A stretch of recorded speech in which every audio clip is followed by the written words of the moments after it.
Hello everybody and welcome to the Future of English East Asia Spotlight session. My name is Jamie Gibbings. I'm joining you from Tokyo this evening, or it's this evening here. I'm our Director of English Language Services for the British Council Japan. And this is the second of our Spotlight sessions that were mentioned by Stevie Spring this morning in her plenary session. I will be giving you a brief overview of the Future of English project, and I'll then be handing over to Dr. Willy Renandia, who joined our ASEAN Roundtable as part of Phase 2, and I'll explain in a moment what Phase 2 is. We will be having some time for Q&A after myself and Dr. Willy have spoken. So if you do have any questions that you would like to ask, please do add them to the chat box as we go through. We have a colleague who will be sharing those questions with us on your behalf. So feel free to start adding those to the chat box as we get going. But let me move on and tell you a little bit more about the Future of English.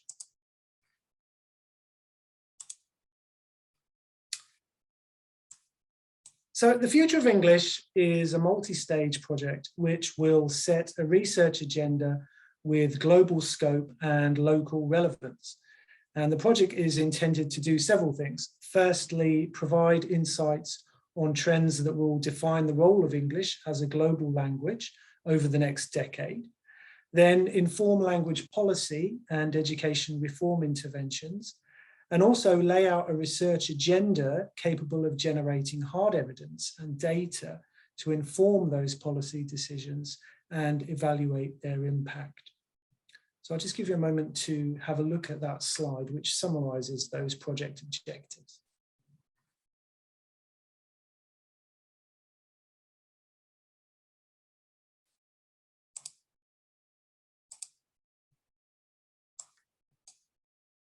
Let me talk you through the structure of the project. As you can see there, we've had several round tables in East Asia. We had one for the ASEAN region that Dr. Willy Renandia had joined and we'll be talking about a little bit later. We also had one for Northeast Asia, and we also had one for China as well. The three phases then of the Future of English project, as you can see there, in 2006, David Graddol predicted what was then considered the future of English in his influential publication, English Next. And English Next was commissioned by us at the British Council. And in fact, to date, it remains our most downloaded and cited publication. And based on this, phase 1 of Future of English took English Next as its starting point. And it evaluated Graddol's predictions before looking forward to the future by producing a new set of 16 predictions for the next decade. And then in phase 2, which is what we're going to be talking about in a moment, we comprised a series of regional policy roundtables in which the new predictions made by the Future of English project in phase 1 were interrogated and revised. And the aim of phase 2 was to gather insights and opinions from policymakers and influencers from all over the world, and to then analyze the data gathered during those roundtables to help revise and refine the predictions from phase 1. So phase 1 and phase 2 are now complete. We're moving into phase 3. Phase 3 will develop new ways of engaging with UK and global experts, policymakers, academics, parents, teachers, employers, students, and other key stakeholders to track trends through robust evidence-based data collection and evaluate and interpret the trends over time. And the Future of English Research Grants Scheme is a central part of phase 3. The aims of the Research Grant Scheme include, but are not limited to, critically evaluating the key trends identified by the Future of English project, developing new and ambitious methods for measuring and tracking the key trends, and finding effective means of measuring and understanding the impact on English as a foreign language of greater digital engagement and new technology. But back to phase 2, and as I mentioned earlier, we're very lucky to have one of our participants from the ASEAN Roundtable. Dr. Willy Renandia will be speaking to us now. Dr. Willy is a principal lecturer at Nanyang Technological University, National Institute of Education, Singapore. And I'm going to hand over to Dr. Willy and ask him to talk about his experiences in participating on the roundtable, and to also perhaps give some thoughts on the future of English in his context. And I'm going to hand over to Dr. Willy now. Thank you. Thank you very much, Jamie. Ladies and gentlemen, my name again is Willy Renandia, and I teach at the National Institute of Education, Nanyang Technological University. I'm going to share with you a few themes and trends that came up during the roundtable discussion that I took part in. It was sometime in July, it's about 5 or 6 months ago. And there were a number of people from the region, university lecturers, language teachers, classroom teachers, and also policy decision makers. People from Thailand, from Vietnam, from Indonesia, from Singapore, Malaysia, and some other places. We had a very, very interesting and very engaging discussion, fruitful discussion about what was happening currently, what the future would be like with all the changes that are happening around us. And what I'm going to do now is to share with you some of the key themes that emerged during the discussion. And I will also be adding a few comments and thoughts and opinions along the way. This, I think, got mentioned quite a big deal, quite a great deal during the discussion. The fact that English now is a global language, English is used by billions of people, native speakers as well as non-native speakers. And one of the issues is whether or not the so-called native or non-native English varieties are gaining acceptance. I think we all agreed that, yes, there seems to be a growing acceptance of different varieties of English in the world today. This, is very important, and it has a lot of implication for teaching, for education, because the moment we decide, the moment we accept that there's a number of varieties out there, we will have to consider not just one single standard, which in the past was the native English standard. We are now in a position to also consider other potentially, legitimate standards, varieties of English spoken in Singapore, for example, or spoken in the Philippines. So when judging students' competence, for example, we are now not just using one single criteria of native-like competence, but we are now using a broader and more encompassing terms like intelligibility and acceptability. I think this is very interesting because the new set of criteria are applicable, I think, for native speakers of English as well as non-native speakers of English. So the extent to which your speech is intelligible locally, regionally, and also internationally, I think we will all be judged by this new and emerging standard in the future. The other consideration is to what extent your speech is acceptable. Now, this one is interesting because different users, different speakers will be judged by different degree of acceptability. For example, an English language teacher, for example, will be required to sort of have a higher level of acceptability compared to somebody who is working in a service encounter kind of situation. A tourist guide, for example, is not required to be able to speak English with such a flair, for example. So this is the first trend, and this is something that we will see happening a lot in the future. The idea that different varieties of English are gaining acceptance in different parts of the world. This is another trend I think I've seen this happening in many places in Asia in particular, that the teaching of English now is seen as helping students to actually develop the ability to speak, to read, to write, and to understand the language. Yes, doing school is important. Being able to pass the big examination is important, but people are increasingly seeing the need to be able to actually be able to use English for real life purposes, for writing, for communicating with people from different places and different parts of the world. And there is also the recognition that people do not learn English for a single purpose and not in one single context like the school context. I think now we realize that people learn English for a variety of different purposes. Some just want to be able to have a chat, a social interaction with, friends from overseas for tourism purposes, for example. And some may just want to be able to conduct, business negotiation in the English language. And there's a tendency now to put less focus on accuracy in terms of pronunciation, in terms of lexical choices. But I think the focus now is more on fluency, the ability to speak easily and quickly and to convey your ideas in a way that is effective and also efficient. So that is the second trend, which I have been seeing happening in many different places in the world. Trend number 3 is the teaching method, the language teaching methodology.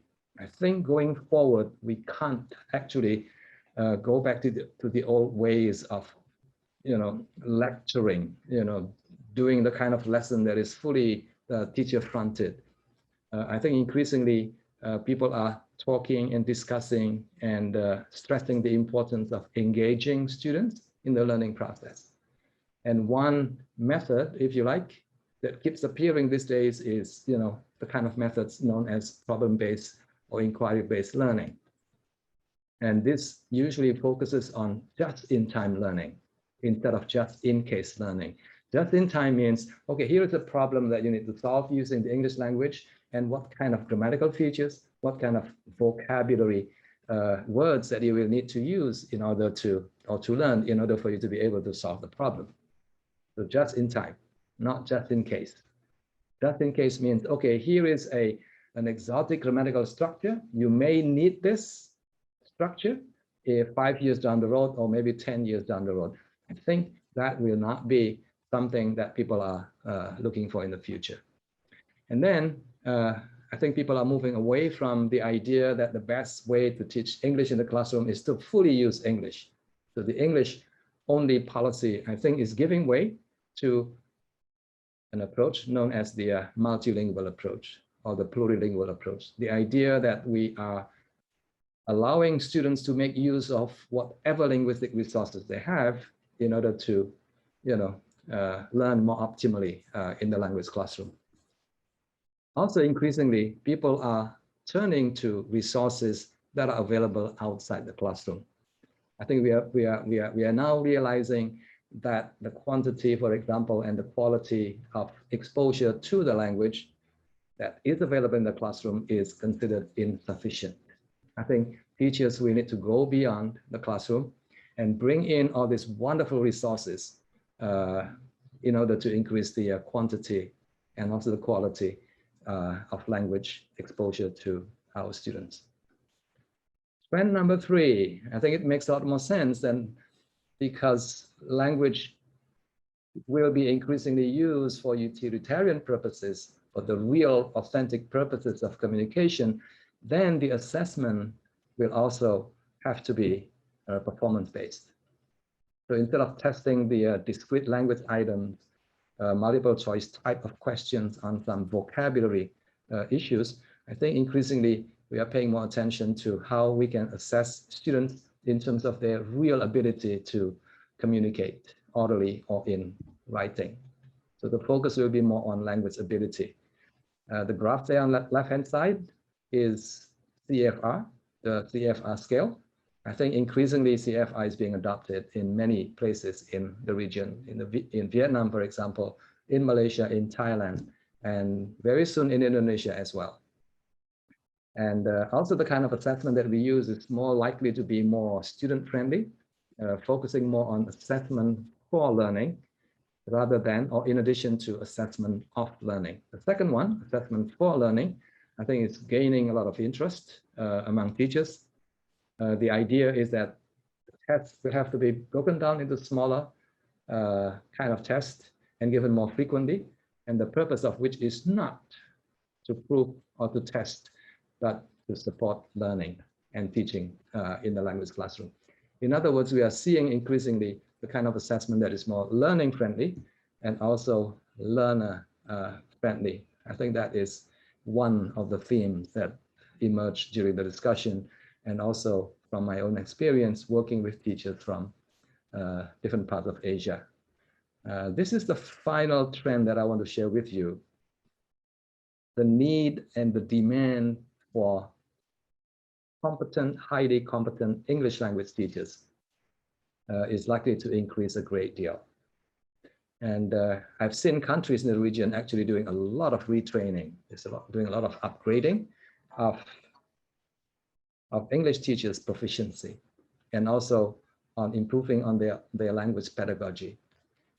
Vietnam, for example, started a big project about 10 years ago, and the project is fully funded by the government. It's called the 2020 project. It's ending this year, and I think it's going to be continued for another 5 years or so. The idea is that the country is really interested in upscaling the level of proficiency and also the pedagogical skills of high school teachers and also university teachers there. Speaking of professionalism, I think we should also be talking about technology. I think technology is going to figure more prominently in our classroom, in our teaching now and also in the future. I think we are all expected to know how we can use technology, not just for the sake of using technology, but I think to improve the quality of our teaching. And increasingly, I think teachers will be using a blended learning teaching methodology, making use of both synchronous and also asynchronous learning situations in order to, further increase the possibility that our students learn a great deal from us, both in the classroom and also outside the classroom. And finally, let me just say one or two things about artificial intelligence.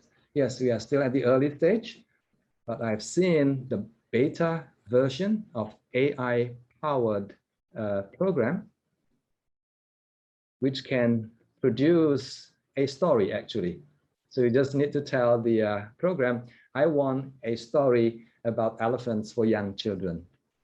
And the program will produce that story for you. It's not perfect, but it is there. I think that has a lot of implication for teachers in the future. So instead of perhaps spending a lot of time teaching the basic skills to our students, I think we may be in a position to teach the finer skills of storytelling, for example, and how to make the story more interesting, how to make the story more relevant, how to make the story more child-friendly if you're writing a story for young children. I think AI is going to be a real game changer. What I've seen happening is that some of these beta version of AI-powered technological tools, it can produce a song, it can produce a poem, and it can even code. Let's say that you want to, design a text, language test, for example, with certain, features. I think you can tell the computer to do that for you. So, ladies and gentlemen, I'm sure there are a lot more trends out there, but these are 5 of the big themes that keep on showing up in my discussion with teachers from different parts of Asia and also from different parts of the world. The first one is the realization that varieties of English are real and they have become an important part of our teaching in the classroom. And point number 2, I think it's a greater focus, greater emphasis on learning English or teaching English for the real use, for the real purpose of supporting students to actually be able to use language for communication. And then in terms of pedagogy, increasingly we are seeing teachers who are less, less teacher-centered, if you like, and focusing more on how we can engage students holistically by paying attention to their needs, holistic needs, both emotional needs, cognitive needs, social needs, and also kinesthetic needs.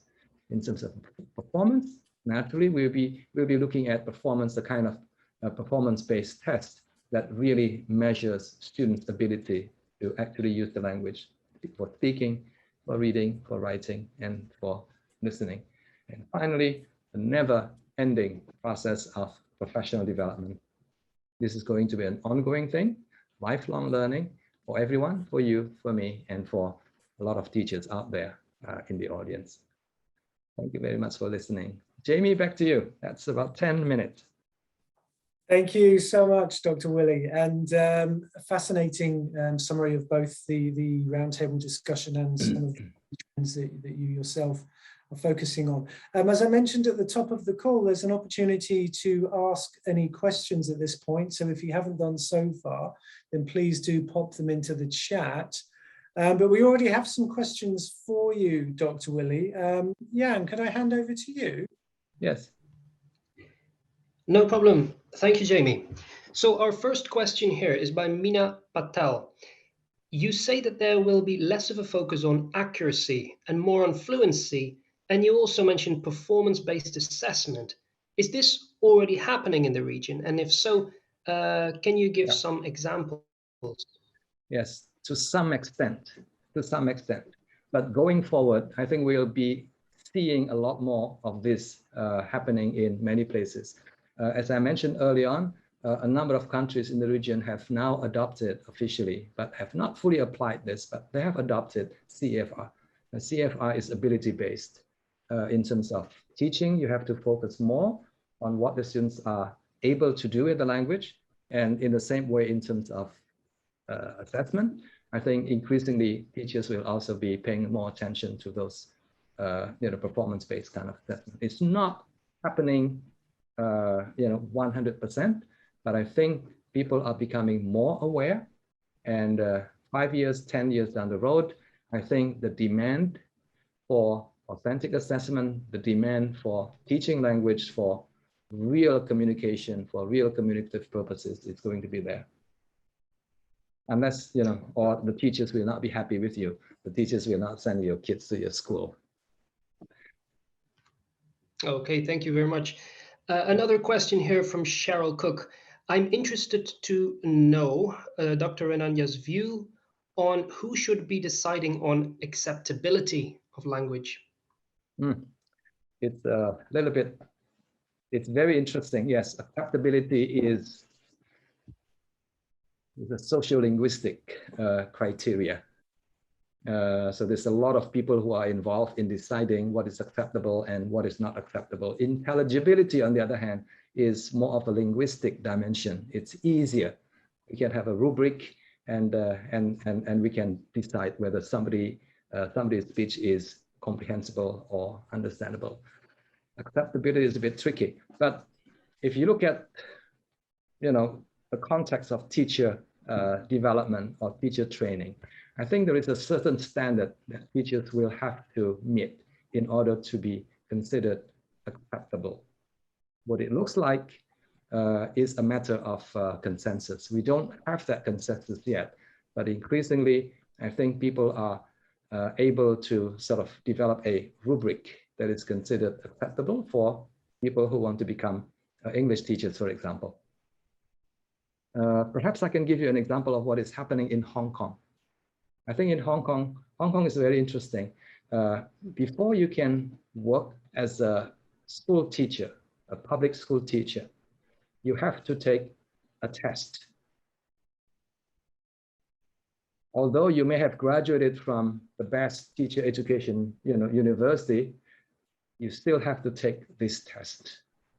And this test is developed in such a way that teachers will have to meet a certain standard of acceptability. Definitely not a native-like standard, but a certain set of standards decided by important people in the government and also in the community. I think you can look at the website of the Hong Kong Examination Board. anyone who wants to become an English language teacher or a Mandarin language teacher, we have to take their test. And the test includes the usual paper and pencil, and also interview, oral test, and also a lesson demonstration. So there is some standard there that has been sort of decided by the policymakers in that context, but not in other places yet.